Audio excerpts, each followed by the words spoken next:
শাহ ইসমাইল গাজী সাহেবও গা এলিয়েছিলেন। এ আগন্তুককে আসতে দেখে তিনি সোজা হয়ে বসলেন এবং এক নজরে তার দিকে চেয়ে রইলেন। কুর্নিশ করার পরপরই আগন্তুকটি সবিনয় বললেন, হুজুর, আমি এক মস্ত বড় মুসিবতে পড়ে এ অসময়ে আপনাকে তাকলিফ দিতে এসেছি। আমার গোস্তাখি মাফ হয়। গাজী সাহেব সবিস্ময়ে বললেন, তকলিফ? আমাকে হুজুর না চিনলেও হুজুরকে আমি চিনি। আচ্ছা, তা আপনি? এ গোলাম সরি লস্কর ইকরার খান সাহেবের মামুলি এক সেপাই। নিতান্ত নিরুপায় হয়ে হুজুরের সামনে হাজির হওয়ার এ দুঃসাহস আমাকে করতে হল। ইকরার খান সাহেবের নাম শোনা মাত্রই গাজী সাহেব ধর্মর করে দাঁড়ালেন এবং কয়েক কদম এগিয়ে গিয়ে আগন্তুকের সাথে মোসাফাহ করতে করতে বললেন, মাশা আল্লাহ, আপনি সরি লস্কর সাহেবের সেপাই? কিয়া তাজ্জব, কিয়া তাজ্জব! আসুন আসুন, এখানে তো আসন কিছু নেই, আসুন দেখি। গাজী সাহেব ব্যস্ত হয়ে উঠলেন। আগন্তুক সেপাইটি বাধা দিয়ে বললেন, জি না জি না, এ নিয়ে আপনাকে তাকলিফ পেতে হবে না, এখানেই আমি বসছি। বলতে বলতে সেপাইটি ঘাসের উপরে বসে পড়লেন। অগত্যা গাজী সাহেবও পাশে বসলেন আগন্তুকের। বসতে বসতে বললেন, জনাবের নামটা? জি, আমার নাম ফয়জুল্লাহ খান। গাজী সাহেবের দুই চোখ বিস্ফারিত হল। অতীব বিস্ময়ের সাথে ফের তিনি প্রশ্ন করলেন, মানে আপনি কি সেই ফয়জুল্লাহ খান সাহেব যার ঐকান্তিক চেষ্টার ফলে এখানকার আমার কয়েকজন শুভাকাঙ্ক্ষী সুলতানের দপ্তর থেকে আমাদের এই বাঙ্গালা মুলুকে অবস্থানের ইজাজতনামা বের করতে সফলকাম হয়েছিলেন? ফয়জুল্লাহ খান নতশিরে বললেন, এ নিয়ে আমাকে শর্মিন্দা করবেন না হুজুর। ইজাজতনামা বেরিয়ে এসেছে আল্লাহ তাআলার ইচ্ছায়। আমি একটা মামুলি উপলক্ষ মাত্র। আলহামদুলিল্লাহ। বলুন বলুন, কি আপনার মুসিবত, আর কি খেদমত করতে পারি আমি? হুজুর, আমার মকানটা এই এলাকায়। এটা হয়তো জানাই আছে হুজুরের।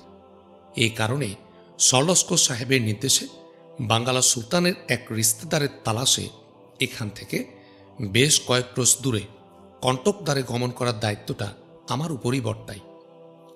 তালাশ করতে গিয়ে সুলতানের রিশতেদারের কোনো হদিশই আমি পাইনি, কিন্তু নসিবের ফেরে ওখানে গিয়ে এক বেকায়দায় পড়ে গেছি। কিরকম?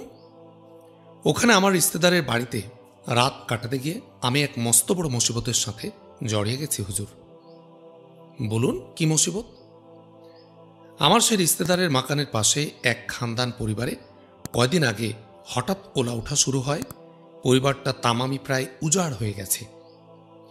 আশেপাশে যে কয় ঘর বসতি ওখানে ছিল, সে সমস্ত পরিবারও ওই ওলা উঠায় আক্রান্ত হয়ে পড়েছে।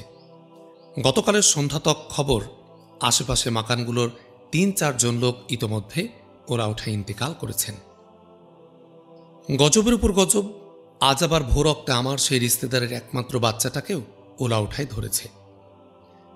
আচ্ছা, স্রেফ ধরেছেই নয় হুজুর, আমি নিজে দেখে এসেছি নাস্তা রক্তের মধ্যে তার হালত বড় জটিল হয়ে উঠেছে। বলেন কি? জি হুজুর, এ নিয়ে ও এলাকায় জব্বর আতঙ্ক পয়দা হয়েছে। কোনো হেকিম নেই ওখানে? চিকিৎসা কিছু হচ্ছে না? ছিল হুজুর, ওই এলাকারই ৩ জন হেকিম পয়লা পয়লা বহুত কোশিশ করেছেন, কিন্তু ফায়দা তো কিছু হয়নি। বরং ওই হেকিমদেরও একজন আবার ওলা উঠায় আক্রান্ত হয়ে পড়লে বাকি 2 জন সঙ্গে সঙ্গে পালিয়ে গেছে ওই এলাকা থেকে। এরপর আর কোনো হেকিমকে কোথাও থেকে আনা যাচ্ছে না, ওখানে পাওয়াও যাচ্ছে না কোথাও তেমন কোনো তোড়ের হেকিম। তাজ্জব!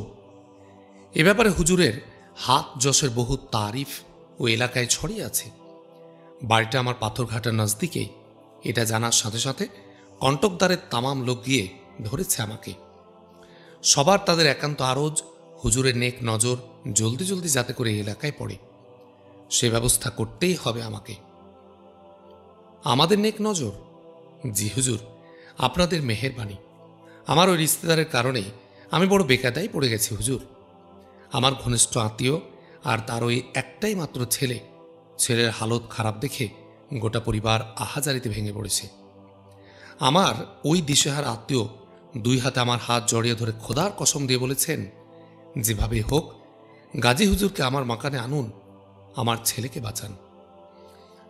ফয়জুল্লাহ খানের অন্ধ প্রত্যয় দেখে শাহ ইসমাইল গাজী সাহেব ঈষৎ প্রতিবাদ করে বললেন, কিন্তু সে বাঁচানোর মালিক তো একমাত্র আল্লাহ তাআলা, আমি আপনি নই। আল্লাহও লাগে, তদবিরও লাগে হুজুর। তাদের ধারণা আপনি গেলেই বেঁচে উঠবে তার বাচ্চা। তার সেই সকল মিনতি আমি ফেলতে পারিনি হুজুর, ফেলতে পারিনি ওই এলাকাবাসীর আরজটাও।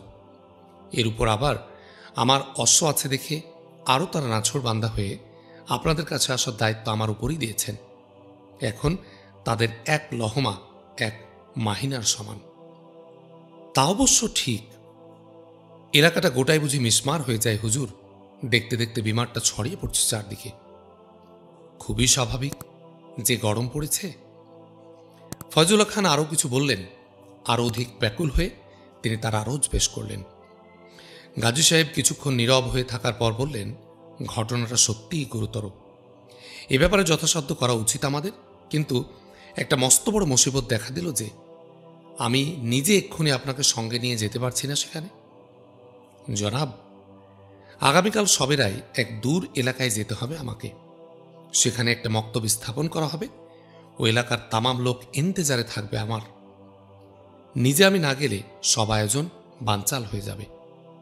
হুজুর, কিছু গোমরাহ আর খান্নাস আদমির উস্কানিতে কাজটা হয়তো পিছিয়ে যাবে অনেকখানি। পরে এটা গুছিয়ে নেওয়া ভয়ানক মুশকিল হয়ে পড়বে।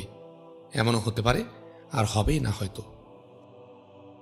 ফয়জুল্লাহ খান হতাশ কণ্ঠে বললেন, তাহলে? গাজী সাহেব উৎসাহ দিয়ে বললেন, সেজন্য না উম্মেদ হওয়ার আপনার কোনো কারণ নেই। আমি তো আর তেমন কোনো হেকিম নই উঁচু দরের। আসলে যারা কাজের লোক তাদেরই আমি পাঠিয়ে দিচ্ছি আপনার সাথে। তবু হুজুর, আপনার কথা আলাদা। নিজে আপনি ওখানে গেলে কাজ কিছু না হলেও লোকজনের মনের বল আর মানসিক সান্ত্বনাটা আপসে আপ চলে আসত। আমি নিজে যেতে না পারলেও আমার ভাতিজাকে সাথে দিচ্ছি আপনাদের। সে একজন করিতকর্মা আর সর্বগুণে গুণান্বিত নওজোয়ান। আমার চেয়ে অনেক বেশি খেদমত সে দিতে পারবে আপনাদের। আর বেশি জেদাজেদি শোভন নয়। মদত দিতে সে রাজি হয়েছেন হুজুর, এটাই যথেষ্ট। তাই ফয়জুল্লাহ খান এই প্রেক্ষিতে বললেন, তাহলে হুজুর শামক ঘনিয়ে এলো, মেহেরবানি করে যদি। জবাবে গাজী সাহেব বললেন, হ্যাঁ হ্যাঁ, এক্ষুনি আমি সব ব্যবস্থা করে দিচ্ছি। সঙ্গে সঙ্গে গাজী সাহেব মোহাম্মদ শাহ সহ তার দলের বিশিষ্ট কয়েকজন হেকিমকে তলব দিলেন। সেই সাথে কয়েকজন বাছাই বাছাই কর্মীদেরকেও তলব দিলেন তিনি। সবাই এতে হাজির হলে বিষয়টি তিনি বুঝিয়ে বললেন তাদের এবং প্রয়োজনীয় নসিহত দান করে ফয়জুল্লাহ খান সাহেবের সাথে তখনই তাদের কণ্টকদ্বারে যাত্রা করার নির্দেশ দিয়ে ২০-২৫টি অশ্বসহ ২০-২৫ জন আদমির একটি স্বেচ্ছাসেবী দল একটু পরে বেরিয়ে পড়ল কণ্টকদ্বারের উদ্দেশ্যে। গাজী মোহাম্মদ শাহর নেতৃত্বে স্বেচ্ছাসেবক দলটি ফয়জুল্লাহ খানের সঙ্গে কণ্টকদ্বারে হাজির হয়ে দেখলেন এলাকাটির জনগণ স্বাস্থ্য রক্ষা সম্পর্কে একেবারেই অনভিজ্ঞ। তারা যে পুকুরে গোসল করে, কাপড় ধোয় আর মলমূত্র সাফা করে, সেই পুকুরেরই পানি আবার অধিকাংশ অধিবাসীরাই পানের জন্য নিয়ে যায়। এছাড়া পরিচ্ছন্নতা সম্পর্কে কোনো জ্ঞান তাদের নেই। আবর্জনা ও নোংরা পচা পদার্থ তারা বসতবাড়ির যত্রতত্র ছড়িয়ে ছিটিয়ে রাখে। কণ্টকদ্বারে এসে এই স্বেচ্ছাসেবী দলটি তাদের ছাউনি গাড়লেন লোকবসতির পাশে। অতঃপর পাথরঘাটায় যে পদ্ধতি গ্রহণ তারা করেছিলেন, এখানেও অনেকটা ওই একই পদ্ধতি অনুযায়ী কাজ করতে লাগলেন। ফারাক বলতে বিমারীদের এবার এক জায়গায় আনলেন না। যার যার মাকানে রেখেই বিভিন্ন দলে ভাগ করে তারা তাদের খেদমত করতে লাগলেন। চিকিৎসকেরা বাড়ি বাড়ি ঘুরে ঘুরে বিমারীদের যথাসাধ্য দাওয়াই প্রদান করতে লাগলেন। আবর্জনা আর ময়লামাটি পয় পরিষ্কার করে দায়িত্বপ্রাপ্ত কর্মীরা আক্রান্ত মাকানগুলো উঠোন, মেঝে, ঘরদোর আর সর্ববিধ সরঞ্জাম গরম পানি প্রয়োগ করে সাফা করতে লাগলেন। ২-৩ জন তড়িৎ বেগে তামাম এলাকা ঘুরে ঘুরে খাবার পানি ফুটিয়ে খাওয়ার নসিহত সহ স্বাস্থ্য রক্ষার অতি জরুরি নির্দেশাদি প্রচার কাজে প্রবৃত্ত হলেন। কাজে নেমে গাজী মোহাম্মদ শাহ দেখলেন পাথরঘাটার তুলনায় কণ্টকদ্বারের পরিস্থিতি একেবারেই মামুলি। ঘটনার চেয়ে এখানে আতঙ্কটাই অতিমাত্রায় বিদ্যমান। একটা বাড়ি একেবারে মিসমার হয়ে যাওয়া থেকেই পয়দা হয়েছে আতঙ্ক। নইলে আক্রান্ত মাকানের সংখ্যা এখানে খুবই সীমিত। বিমারীদের সংখ্যাও ১৫-২০-এর বেশি নয়। মারা গেছে নখে গোনা কয়েকজন, তাও আবার অধিকাংশই এক বাড়িতে। তাই পরিস্থিতির মোকাবেলায় দল নিয়ে মোহাম্মদ শাহকে তেমন কোনো বেগ পেতে হল না। নিজের দলের এক বা একাধিক জনের সাথে স্থানীয় লোক জুড়ে দিয়ে মোহাম্মদ শাহ কতকগুলো দল তৈরি করলেন। এই দলগুলোর এক একটাকে এক একটা আক্রান্ত বাড়ির খেদমতে নিয়োগ করলেন।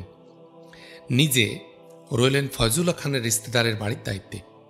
এই দায়িত্ব পালন করার সাথে অতিরিক্তভাবে তিনি কন্টকদারের সর্বত্র সব মাকানের হাল হকিকত ঘুরে ঘুরে দেখতে লাগলেন। ফয়জুল্লাহ খানের ওই রিস্তেদারের ওই বাচ্চার হালত এমন কিছু উদ্বেগজনকও ছিল না। আতঙ্কের কারণেই তুচ্ছটাও বিশাল হয়ে উঠেছিল। হেকিম প্রদত্ত দাওয়াইগুলো বারবার দুই একবার খাওয়ার পরে অনেকটা সুস্থ হয়ে উঠল সে। সাথে সাথে পরিবারের ওই আতঙ্কজনক পরিস্থিতিটাও শান্ত হয়ে এলো। শুধু ফয়জুল্লাহ খানের ওই রিস্তেদারের মাকানে নয়, যে কয়জন হেকিম মোহাম্মদ শাহ সাহেবের দলের সাথে কন্টকদারে এসেছিলেন, চিকিৎসা বিদ্যায় প্রত্যেকেই ছিলেন এক একটা দিকপাল। দাওয়ায় তাদের অব্যর্থ, ফলে দাওয়ায় পড়ার সাথে সাথে গোটা কন্টকদারের পরিস্থিতি পুরোপুরি শান্ত হয়ে এলো। আলোর নিচেই অন্ধকার, এই পরম সত্যের ব্যতিক্রম এখানেও ঘটেনি। প্রাথমিক পর্যায়ের হুটপিটের মধ্যে মোহাম্মদ শাহ সব মাকানে সমানভাবে নজর দিতে পারেননি। বিশেষ করে যে বাড়িটি সর্বাধিক আক্রান্ত ছিল, সে বাড়িটি ফয়জুল্লাহ খান সাহেবের রিস্তেদারের বাড়ির একদম নজদিক হওয়া সত্ত্বেও সে বাড়িতে একবারও তারা যাওয়া হয়নি। পাশ দিয়ে হেঁটে গেছেন কয়েকবার, কিন্তু অন্যত্র অধিক প্রয়োজন দেখা দেয়ায় এই মাকানে ঢুকেননি। এর কারণও কিছু ছিল। কন্টকদারে এসে যখন স্থানীয় লোকদের ডেকে মোহাম্মদ শাহ স্বেচ্ছাসেবী দল গঠনে ব্যস্ত ছিলেন, সেই ফাঁকে কয়েকজন খাদেম নিয়ে 2-3 জন হেকিম সর্বপ্রথম ওই মাকানে যান। তাদের মুখে মোহাম্মদ শাহ শুনেছিলেন একজন মাত্র বিমারি আছে ওই বাড়িতে। অবস্থা তার কিছুটা শোচনীয় হলেও যথাযোগ্য ব্যবস্থা নেওয়া হয়েছে, চিন্তার আর কোনো কারণ নেই। হেকিমদের কথা এর উপর আর কি? অতএব চিন্তার কারণ বেশি দেখছেন না। যেখানে এ যাবৎ মোহাম্মদ শাহ সেদিকেই ছুটেছেন, অন্যখানে নয়। আত্মীয়ের বাড়ির আহাজারি হালকা হয়ে আসতেই ফয়জুল্লাহ খান রাজধানীতে ছুটলেন। ফাঁক পেয়ে মোহাম্মদ শাহ যে কয়টি বাড়িতে তিনি এখনও পর্যন্ত ঢোকেননি, সেসব বাড়িতে যাবেন এখন, এ কথাই ভাবতে লাগলেন। এমন সময় স্থানীয় এক স্বেচ্ছাসেবক এসে তাকে সালাম দিয়ে বলল, হুজুর, ওই সামনের মাকানের বিমারিটার উন্নতি কিছু হচ্ছে না, যেমন ছিলেন তেমনই আছেন, আপনার একবার যাওয়া উচিত সেখানে। আগন্তুক স্বেচ্ছাসেবক বিনম্র প্রকৃতির এক পৌর গ্রামবাসী। তার মুখের দিকে তাকে মোহাম্মদ শাহ ব্যস্ত কণ্ঠে বললেন, তাই নাকি? স্বেচ্ছাসেবকটি বলল, জি হুজুর, ওই বিমারির তরফ থেকেও অনুরোধ আছে আপনার কাছে। বিমারিটা আপনার সাথে কথা বলতে ইচ্ছুক। মোহাম্মদ শাহ তাজ্জব হলেন, বললেন, আমার সাথে কেন? ওখানে তো লোকই আছে আমাদের। হেকিমের ওখানে মাঝে মাঝেই যাওয়ার কথা, যাচ্ছেন না তারা ওখানে? তা যাচ্ছেন হুজুর, তবে উনি কি করে জেনেছেন আপনি দলের অধিপতি, তা আপনার সাথেই কথা বলতে চান তিনি। তাজ্জব, চলুন চলুন। আহ্বানকারী স্বেচ্ছাসেবকটির পিছে পিছে হাঁটতে লাগলেন মোহাম্মদ শাহ। নির্দিষ্ট বাড়ির সদর দরজার কাছে এসে আহ্বানকারী বলল, আপনি একটু দাঁড়ান হুজুর, আমি জেনানাদের সামাল হতে বলে আসি। আহ্বানকারী বাড়ির ভিতরে প্রবেশ করল। সদর দরজায় দাঁড়িয়ে মোহাম্মদ শাহ বাড়িটি নিরীক্ষ করে দেখতে লাগলেন। প্রশস্ত এলাকা জুড়ে এক সম্ভ্রান্ত বসত বাড়ি। বাড়ির পেছনে আমজাম, বেল, কাঁঠাল, তাল, সুপারির বাগান। সামনের দিকে সদর দরজার পরেই দেয়াল ঘেরা পরিচ্ছন্ন এক খোলা মাঠ। মাঠের পরে দুয়ার। খোলা মাঠের চারপাশে বেশ কিছু ফুলের গাছ আর শাকসবজির ক্ষেত। পুরোপুরি পাকা বাড়ি না হলেও বাড়িতে যে অভিজাত এক পরিবারের, তা এক নজরে বোঝা যাচ্ছে সদরের ফাঁক দিয়ে। একটু পরে আহ্বানকারী ফিরে এসে বলল, আসুন হুজুর। ধাপ না তুলে মোহাম্মদ শাহ প্রশ্ন করলেন, আচ্ছা, বাড়িটা কি এ গায়ে? আহ্বানকারী জবাব দিল, জি হুজুর, এই পাড়াতেই। আমাদের যে দল এই বাড়িতে আছে, আপনি কি তাদের সাথে আছেন, না অন্য কোনো দলের সাথে? জি না জনাব, আমি এই বাড়ির দলের সাথেই আছি। কজন আছেন এখন এখানে? এখন তো সাফা ধোয়ার তামাম কাজ হয়ে গেছে, তা আমি ছাড়া আর একজন আছে আমার সাথে। আমাদের কোনো লোক এখন নেই এখানে? জি না, আমাদের সব বুঝিয়ে দিয়ে উনি এখন তাঁবুতে গেছেন, বিকালে ফের আসবেন। ও, তা আপনার নামটা? চাঁদ মোল্লা। এমন জায়গায় এমন বাড়ির ইতিবৃত্তটা জানার একটা খাহেশ ছিল মোহাম্মদ শাহ দিলে, কিন্তু কি জানি কি চিন্তা করে সে প্রশ্ন আর করলেন না। বললেন, আচ্ছা চলেন। চাঁদ মোল্লা পথ দেখে মোহাম্মদ শাহকে সরাসরি বিমারির ঘরে নিয়ে এলো। অন্যদিকে মুখ করে বিমারি তখন কাত হয়ে শুয়েছিল। মোহাম্মদ শাহ পাশে এসে দাঁড়াতেই তিনি পাশ ফিরে সামনের দিকে তাকালেন। খোলামেলা দরজা জানালা দিয়ে ঘরের মধ্যে ঢেলে পড়ছে দিবা ভাগের আলো। আধারের লেশটুকু ঘরের কোথাও নেই। বিমানের মুখের উপর চোখ পড়তে চমকে উঠলেন মোহাম্মদ শাহ। এ কি অপরিসীম বিস্ময়! বিমারি ইমাম মহিউদ্দিন হাতিম শাহ, তিনি এখানে এ রোগশয্যায়! এ কি তার চেহারা! ইমাম হাতিম শাহ ক্ষীণকণ্ঠে বললেন, কে? গাজী মোহাম্মদ শাহ এসেছ? গাজী মোহাম্মদ শাহ তখন একদম শ্বাসরুদ্ধ অবস্থা। ইমাম সাহেবের কণ্ঠস্বরে ফের তিনি চমকে উঠলেন, যেন কত দূর থেকে ভেসে আসছে তার কণ্ঠস্বর। ব্যস্ত কণ্ঠে বললেন, জি জনাব, আমি গাজী মোহাম্মদ শাহ। আসসালামু আলাইকুম। অস্ফুট কণ্ঠে সালাম নিলেন ইমাম সাহেব। মোহাম্মদ শাহ সবিস্ময়ে প্রশ্ন করলেন, আপনি আপনি এখানে? ইমাম সাহেবের মুখে একটা ক্লিষ্ট হাসির ক্ষীণ রেখা ফুটে উঠে মিলিয়ে গেল। তিনি টেনে টেনে বললেন, সবই ওই একজনের ইচ্ছা বাপজান, তার মার কে রুখতে পারে? কি আশ্চর্য! আপনি এখানে বিমারে, আর আমি তা জানতেই কিছু পারলাম না। ওই যে বললাম, সবই ওই একজনের ইচ্ছে, তার ইচ্ছে না হওয়া তক জানবে তুমি কি করে? মোহাম্মদ শাহ আগ্রহে আর চেপে রাখতে পারলেন না, ফের প্রশ্ন করলেন, কিন্তু আপনি এখানে এখানে কিভাবে? এটা আমার চাচাতো ভাই আহমদুল্লাহর মাকান। আল্লাহ তালার কাছে কি গুনায় যে ছিল আমাদের! আধা হপ্তা না পেরোতে শেষ হয়ে গেল সব। মানে? আমার ভাই, ভাতাজা, ভাতিজি আর কাজের একজন মিলে পাঁচটা জোয়ান তাজা মানুষ কয়েকদিনের মধ্যে ওলা উঠাই খতম হয়ে গেল। কেউ কাউকে দাফন করার মৌকাটুকুও পেল না। বলেন কি, এত সত্তর, এত লোক? জি বাপজান, একমাত্র আমার এক নাবালক ভাতিজা আর ভাবি সাহেবা ছাড়া এ বাড়ির আর কেউ টিকে রইল না। আমার চোখের সামনে দুইজন জোয়ান ভাতিজা একদিনে একের পর এক ফুরিয়ে গেল। এত কথা একসাথে বলার দরুন হাঁপিয়ে উঠলেন তিনি। এটা লক্ষ্য করে চাঁদ মোল্লা চঞ্চল হয়ে উঠল। মোহাম্মদ শাহকে কথা বলতে বারণ করে বলল, যা শুনতে চান আমি বলছি হুজুর, আমার কাছে শুনুন।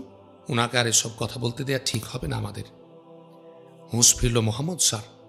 সচকিত হয়ে তিনি সঙ্গে সঙ্গে বললেন, হ্যাঁ ঠিক বলেছেন। আপনি আমাকে বলুন তো, উনি এখানে কবে এলেন? চাঁদ মোল্লা বলতে শুরু করল, মাকানটা আমার এই পাড়াতে হলেও আমি গরিব মানুষ হুজুর, এদের তামাম কথা জানি না। তবে যেটুকু জানি তা হলো, এ মাকানের মালিক মানে ওই আহমদুল্লাহ সাহেবকে সবার আগে ওলা উঠায় ধরে এবং হপ্তার কিছু আগে উনি ইন্তেকাল করেন। আহমদুল্লাহ সাহেবের ইন্তেকালের খবর পেয়ে এ মুরব্বী ছুটে আসেন এখানে। এসে তিনি পড়ে যান এই তুফানে। ভাইকে দাফন করে সারতে না সারতেই পরপর দুই ভাতিজা মারা গেলেন একদিনে। তারপর গেলেন ভাতিজিটাও। বাড়ির একজন কামলাও মারা গেল তার পরের দিন। মোহাম্মদ শাহ শ্বাসরুদ্ধ কণ্ঠে বললেন, ওহ কি গজব!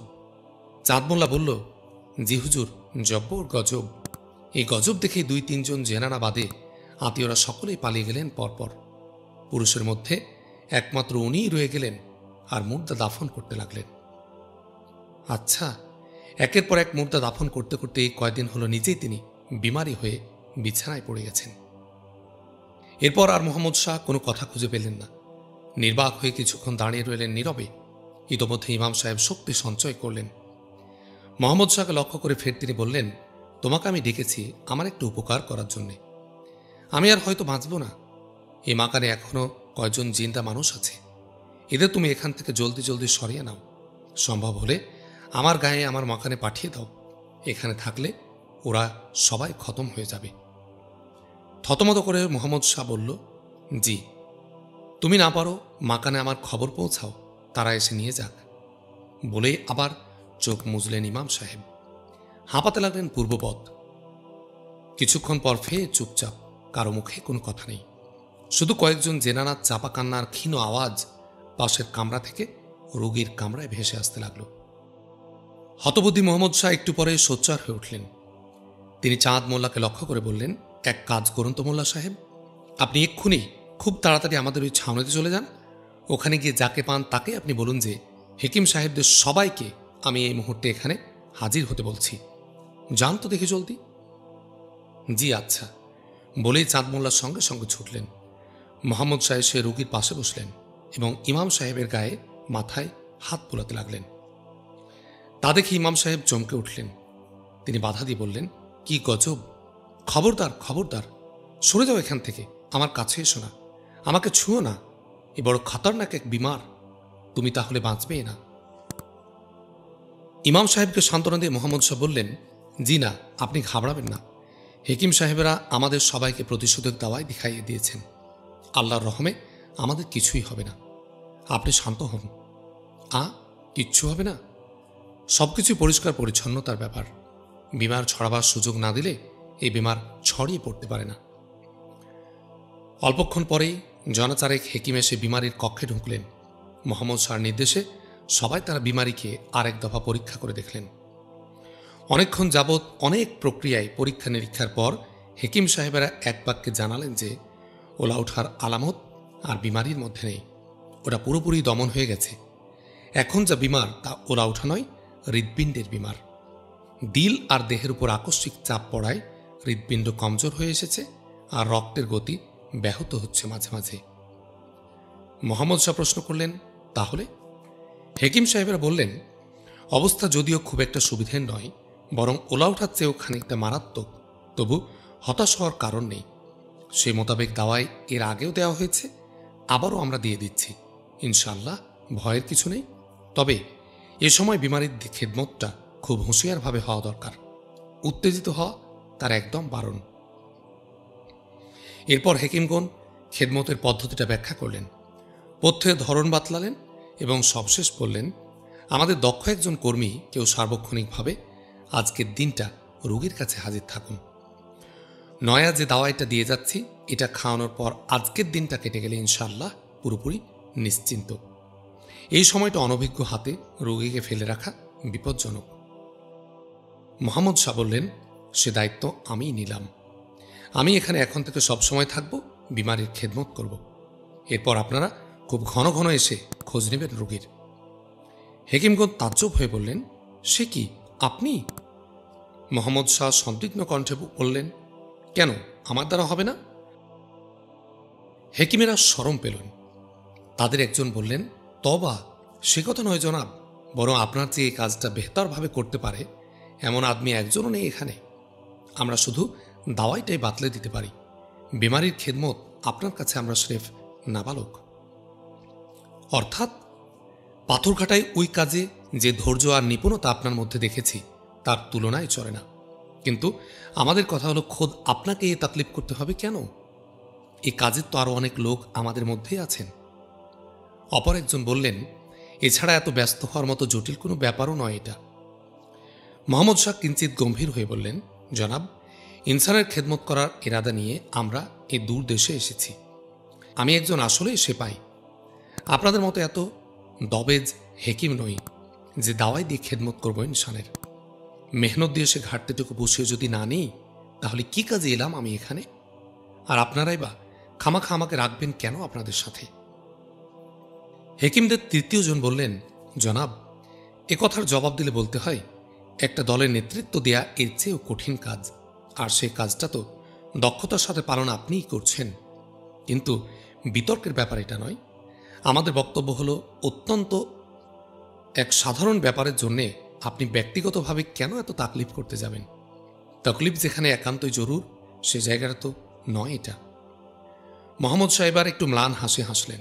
তারপর তিনি বললেন, জনাব, এই বিমারির কাছে আমার যে কত ঋণ তা যদি কেউ জানতেন আপনারা, তাহলে আপত্তি করা তো দূরে থাক, আমাকে আপনারা উৎসাহ দিতেন এ কাজে। এতদিন পরে যে দেনাটা কিছুটা হালকা করার মৌকা যখন হাতে পেলাম, তখন সেটা আমি ছেড়ে দেব কোন বুদ্ধিতে? এত বড় বেওকুফ তো কখনো আমি মনে করি না নিজেকে। এরপর আর কথা বলার থাকে না। উল্লিখিত নয়া দাওয়ায় রোগীর পাশে রেখে মোহাম্মদ শাহর ইজাজত নিয়ে বিদেয় হলেন হেকিমগণ। চাঁদ মোল্লাকে আরও একজন স্বেচ্ছাসেবকের সাথে নিয়ে আশপাশে হাজির থাকার নির্দেশ দিয়ে মোহাম্মদ শাহ রোগীর পাশে মজবুত হয়ে বসলেন। ইমাম সাহেব আরেকবার ক্ষীণ আপত্তি তুলতে গিয়ে মোহাম্মদ শাহর জিদের কাছে আত্মসমর্পণ করলেন। শুরু হলো খেদমত। বিমারির ঘরের পাশের ঘরটায় দহলিজে চাঁদ মোল্লা অপর একজন অপেক্ষামান। তারা মোহাম্মদ শাহর নির্দেশ আদি যোগান দিতে লাগলো। বিমারির পাশে মোহাম্মদ শাহ সারাবেলা বসে থেকে দাওয়াই খাওয়ানো, পথ্য খাওয়ানো, মাথা ধোয়ানো, এমনকি বাতাস করার কাজটাও অধিকটাই নিজের হাতে করতে লাগলেন।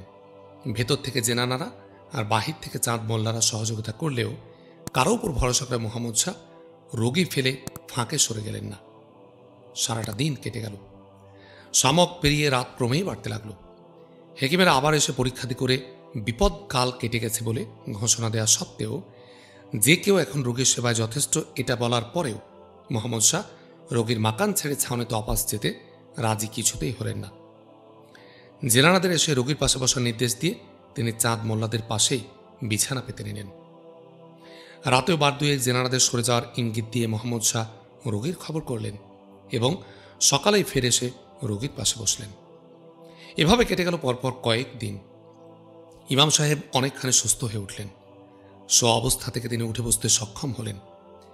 দেখে শুনে মোহাম্মদ শাহ স্বস্তির নিঃশ্বাস ফেললেন। মোহাম্মদ শাহের আহার নাস্তা যাবৎ ছাউনি থেকেই আসত। প্রথম দিকে এই বাড়িতে আহার নাস্তার ব্যবস্থা করার প্রস্তাব উঠতেই তিনি ঘোরতর আপত্তি তুললেন। ফলে এরপর এ ব্যাপারে আর তাকে সাধাসাধি করার সাহস কোনো ব্যক্তির হয়নি। শেষের দিকে একদিন সবেরা চাঁদ মোল্লা এসে ভয়ে ভয়ে মোহাম্মদ শাহকে বলল, হুজুর, এ বাড়ির জেনানারা জানতে চাইছেন এখানে নাস্তাটা করতেও কি খুবই আপত্তি আছে আপনার? মানে যদি শুকনো নাস্তা হয় তবুও? মোহাম্মদ শাহ তাজ্জব হলেন, প্রশ্ন করলেন, কেন এমন কথা বলছেন কেন? চাঁদ মোল্লা আমতা আমতা করে বলল, না মানে বিমারির বাড়ি কিনা? কেন, তাতে কি হয়েছে? বিমারির বাড়ি বলে তো এখানে কিছু খান না আপনি, তাই তারা বলছিলেন যদি শুকনো নাস্তা হয়। মোহাম্মদ শাহ আসমান থেকে পড়লেন, বললেন, সে কি, বিমারির বাড়ি বলেই কি আমি কিছু এখানে খাইনি? এটা আপনি কোথায় পেলেন? না মানে এর আগেও আপনি কিছু এখানে খেতে রাজি হননি তো, তাই। সে কি, বিমারির বাড়ি বলে? তবে বিমারির খেদমত রেখে বাড়ির সবাই আমার খানার আঞ্জাম নিয়ে ব্যস্ত হয়ে পড়বেন সেই কারণে। তাজ্জব, আমরা খেদমত করতে এসেছি, খেদমত নিতে আসেনি। তবে যে সবাই বলছেন, কি বলছেন? বিমারের ভয়ে আপনি নাকি এখানে খানা কিছুতেই ছোবেন না? ঝুট, বিলকুল ঝুট। ঝুট? কি আশ্চর্য! বিমারের এত ভয় থাকলে দিনরাত আমি বিমারির পাশে বসে থাকলাম কি করে? তাই তো। তবে সবাই খানা খেতে বললেই যে সব জায়গাতে খানা খেতে রাজি হবে আমি, এমন কথা নয়। বিমারের সময় যে নিয়ম তার পরিষ্কার পরিচ্ছন্নতা অবলম্বন করা প্রয়োজন, তা অবশ্যই করতে হবে। এ বাড়িতে সেদিকটা হুজুর আমি জানি, আমি নিজেই তো উপস্থিত থেকে তা করিয়ে নিচ্ছি। এখানে খানা খেতে আমার সে প্রশ্ন থাকবে কেন? হুজুর, ইনাদের আমি তাকলিফ দিতে চাইনি বলেই না করেছি। মোহাম্মদ শাহ উঠে গেলেন। ভেজানো দরজার ওপার থেকে এই মুহূর্তে এক মহিলা কণ্ঠের আওয়াজ এলো, মোল্লা সাহেব, তাই যদি হয় তাহলে উনাকে বলে দিন আজ উনি এখানেই নাস্তা করবেন। কণ্ঠস্বরটা কেমন একটু কানে বাজল মোহাম্মদ শাহ। তিনি উৎকর্ণ হয়ে চাঁদ মোল্লাকে প্রশ্ন করলেন, উনি মানে এ কয়দিন এ কণ্ঠস্বর? জবাবে চাঁদ মোল্লা বলল, উনি ওই বিমারি মুরব্বিরই বেটি। ওয়ালেদের বিমারের খবর পেয়ে গত রাতে এসেছেন। মোহাম্মদ শাহর অনুভূতি উজ্জ্বলা হয়ে উঠল। ব্যস্ত কণ্ঠে ফের তিনি প্রশ্ন করলেন, উনার বেটি? কোন বেটি? মানে উনার নাম? এবার জবাব এলো দুয়ারের ওপার থেকে, সলজ্জ কণ্ঠের জবাব, মোল্লা সাহেব, আমার নাম হয়তো জানেন না, আমার নাম দিলরুবা বানু বেগম।